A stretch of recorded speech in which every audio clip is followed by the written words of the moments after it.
A lot of times when you're running hard, you don't realize the seminal moments. And I think one of the things I enjoy the most as an advisor to a lot of young companies and startup founders is to help them recognize this is one of those moments. And I'll just give you a simple example. If you're going to misplan and you realize your plan was not very good and people's bonuses are going to get affected, and then you show up at the board meeting and you say, I think you should ...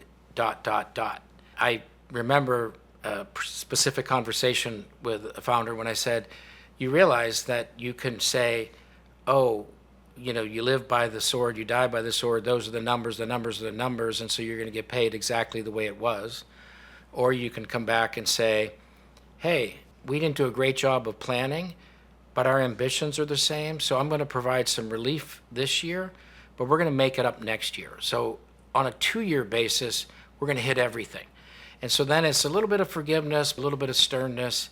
Is that a better approach? Or you come back and you say, hey, I just put a bad plan together.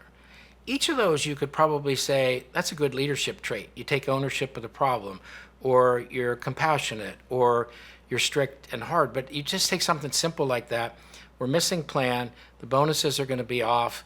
How do I deal with it? And you have this cultural choice that sets the tone for whether you're going to be an organization that's going to live by the numbers, adapt and sort of be adaptive and try to treat people as best you can, but hold a long-term accountability, or whether you're going to go in and be the type of leader that says, I messed up, that's on me. In this particular case, it was interesting because this person thought, I actually wasn't thinking about this being an important cultural event for the company. But the first time you do it, speaks volumes.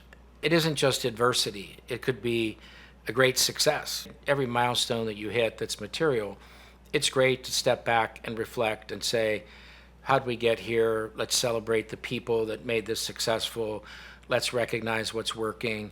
And then you have those adverse events. And they occur, maybe not daily, but they occur frequently enough that you really have to get in a habit of having a rhythm of celebration and self-reflection so that you can take stock. How you handle those things, whether it's a funding event, a customer that you got, whether you stumbled and didn't fulfill a customer's expectations and you lost as a result of that, whether you have a new competitor, whether you have a competitor that you are losing to consistently, how do you deal with that?